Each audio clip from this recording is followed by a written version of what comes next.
پیشانی جھکا دی ہے اور انتظار میں ہے کہ کب حکم دیا جائے۔ نبی اکرم صلی اللہ علیہ وسلم نے فرمایا، اس وقت لوگوں کا یہ حشر ہوگا، مارے گھبراہٹ کے آنکھیں کیری ہو رہی ہوں گی، ایک دوسرے سے چپکے کہہ رہے ہوں گے، دنیا میں تو ہم بہت ہی کم رہے، زیادہ سے زیادہ 10 دن رہے ہوں گے۔ اللہ ان کی اس پوشیدہ بات چیت کو بھی بخوبی جانتے ہیں۔ ان میں سے ایک عاقل اور کامل آدمی کہے گا، 10 دن بھی کہاں، ہم تو صرف ایک ہی دن دنیا میں ٹھہرے۔ غرض کفار کو دنیا کی زندگی ایک خواب معلوم ہوگی۔ اس وقت وہ قسمیں کھا کھا کر کہیں گے کہ ہم تو دنیا میں بس ایک گھڑی ہی ٹھہرے۔ سورہ طٰہٰ کی آیت کی یہ تفسیر ابن کثیر میں ہے۔ اب میں اپنی بات کو لپیٹتا ہوں، ترتیب سے واقعات بیان کرنے کی کوشش کروں گا، یعنی زمانے کے اعتبار سے ان کو ترتیب دینے کی کوشش کروں گا، تاکہ اس بات کی وضاحت ہو جائے کہ کون سا واقعہ پہلے اور کون سا اس کے بعد پیش آئے گا۔ قیامت کی بڑی بڑی علامات میں سرزمین حجاز سے آگ کا نکلنا یہ واقعہ پیش آ چکا ہے۔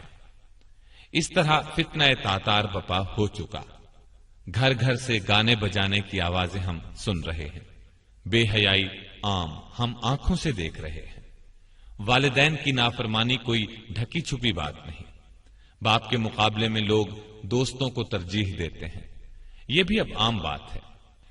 میں تو اب ان علامات کو ترتیب وار بیان کروں گا جن کو ابھی معرض وجود میں آنا ہے، لیکن ان میں سے عام علامات جو اب دیکھنے میں آ رہی ہیں بتاتا چلوں۔ یہ مختلف احادیث میں موجود ہیں، یہاں ان کو جمع کر رہا ہوں۔ یہ تمام نبی اکرم صلی اللہ علیہ وسلم کے ارشادات ہیں۔ لوگوں پر ایک ایسا زمانہ آئے گا کہ دین پر قائم رہنے والے کی حالت اس شخص کی طرح ہوگی جس نے انگارے کو مٹھی میں پکڑ رکھا ہو۔ دنیاوی اعتبار سے سب سے نصیب والا وہ ہوگا جو خود بھی کمینہ اور اس کا باپ بھی کمینہ ہو۔ لیڈر بہت اور امانت دار کم ہوں گے۔ قبیلوں اور قوموں کے لیڈر منافق، رذیل ترین اور فاسق ہوں گے۔ بازاروں کے رئیس تاجر ہوں گے۔ پولیس کی کثرت ہوگی، وہ ظالموں کی پشت پناہی کرے گی۔ بڑے بڑے عہدے نااہلوں کو ملیں گے۔ لڑکے حکومت کرنے لگیں گے۔ تجارت بہت زیادہ پھیل جائے گی، یہاں تک کہ تجارت میں عورت اپنے شوہر کا ہاتھ بٹائے گی۔ ناپ تول میں کمی کی جائے گی۔ لکھنے کا رواج بہت بڑھ جائے گا، مگر تعلیم صرف دنیا کے لیے حاصل کی جائے گی۔ قرآن کو گانے بجانے کا آلہ بنا لیا جائے گا، یعنی گا گا کر پڑھیں گے۔ ریا، شہرت اور مالی فائدے کے لیے قرآن کو گا گا کر پڑھنے والوں کی کثرت ہوگی۔ فقہا کی قلت ہوگی۔ علماء کو قتل کیا جائے گا۔ ان پر ایسا وقت آئے گا کہ وہ سرخ سونے سے زیادہ اپنی موت کو پسند کریں گے۔ اس امت کے آخری لوگ پہلے لوگوں پر لعنت کریں گے۔ امانت دار کو خائن اور خائن کو امانت دار کہا جائے گا۔ جھوٹے کو سچا اور سچے کو جھوٹا کہا جائے گا۔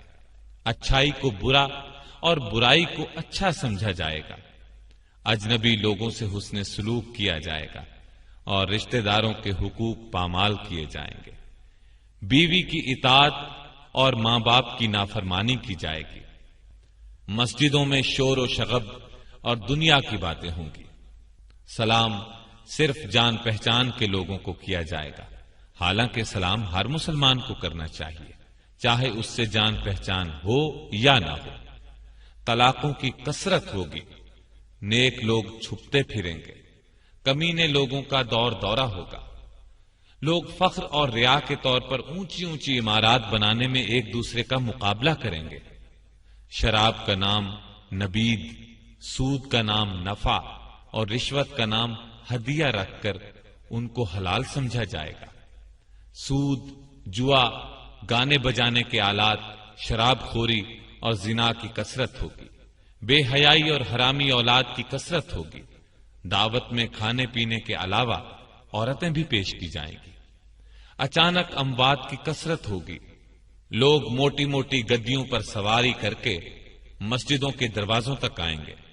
ان کی عورتیں کپڑے پہنتی ہوں گی، لیکن لباس باریک اور چست ہونے کی وجہ سے ننگی ہوں گی۔ ان کے سر بختی اونٹوں کے کوہانوں کی طرح ہوں گے، یعنی وہ اس طرح بال بنائیں گی تو اونٹ کے کوہان نظر آئیں گے، مٹک مٹک کر چلیں گے، لوگوں کو اپنی طرف مائل کریں گے۔ یہ لوگ نہ جنت میں داخل ہوں گے نہ اس کی خوشبو پائیں گے۔ مومن آدمی ان کے نزدیک باندی سے بھی زیادہ رذیل ہوگا۔ مومن ان برائیوں کو دیکھے گا مگر روک نہیں سکے گا، جس کی وجہ سے وہ اندر ہی اندر کڑھتا رہے گا۔ یہ تمام علامات نبی اکرم صلی اللہ علیہ وسلم نے اس زمانے میں بیان فرمائی جب ان کا تصور بھی مشکل تھا، لیکن آج ہم اپنی آنکھوں سے ان سب کو دیکھ رہے ہیں۔ کوئی علامت اپنی انتہا کو پہنچی ہوئی ہے، کوئی ابھی ابتدائی مرحلے میں ہے۔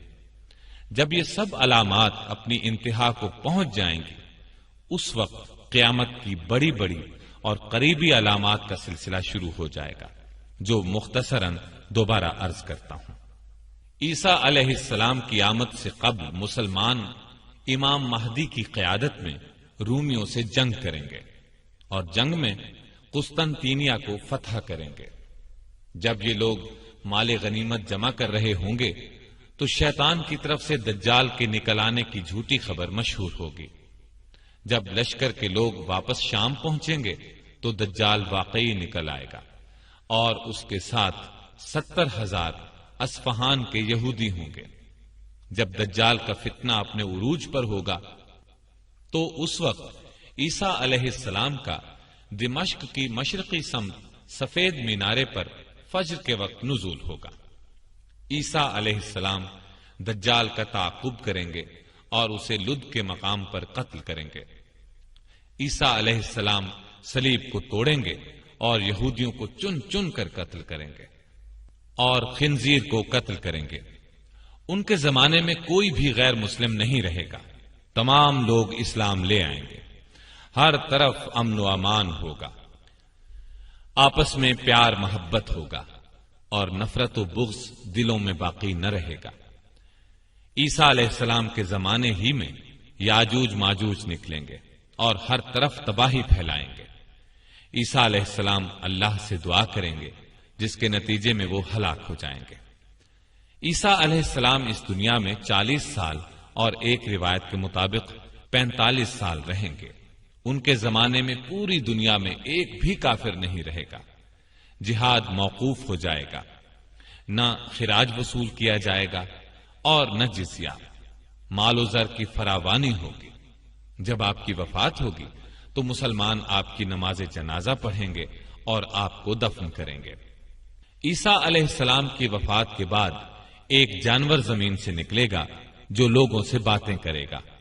اس کے بعد زمین میں دھنس جانے کے 3 واقعات ہوں گے، ایک مشرق میں، دوسرا مغرب میں اور تیسرا جزیرہ عرب میں۔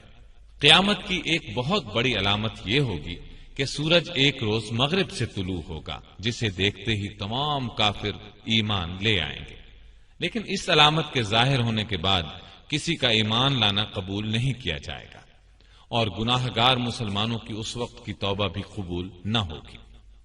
ایک خوشگوار ہوا چلے گی، وہ تمام مومنین کی روحیں قبض کر لے گی اور کوئی مومن پوری دنیا میں زندہ نہیں رہ جائے گا۔ پھر دنیا میں صرف بدترین لوگ رہ جائیں گے، وہ گدھوں کی طرح کھلم کھلا زنا کریں گے، پھر پہاڑ دھن دیے جائیں گے، بالآخر انہی بدترین لوگوں پر قیامت آئے گی۔ زمین نیچے سے اوپر تک کپ کپائے گی اور جتنے مردے اس میں ہیں سب کو نکال باہر کرے گی۔ پہاڑ اس دن دھنی ہوئی روئی کے گالوں کی طرح اڑتے پھریں گے، زمین لپیٹ دی جائے گی۔ اس دن ہر نیک اور بد کا انجام ظاہر ہو جائے گا۔ اللہ تعالی ہمیں اپنے فضل و کرم سے اس دن کی سختیوں سے بچائے، آمین۔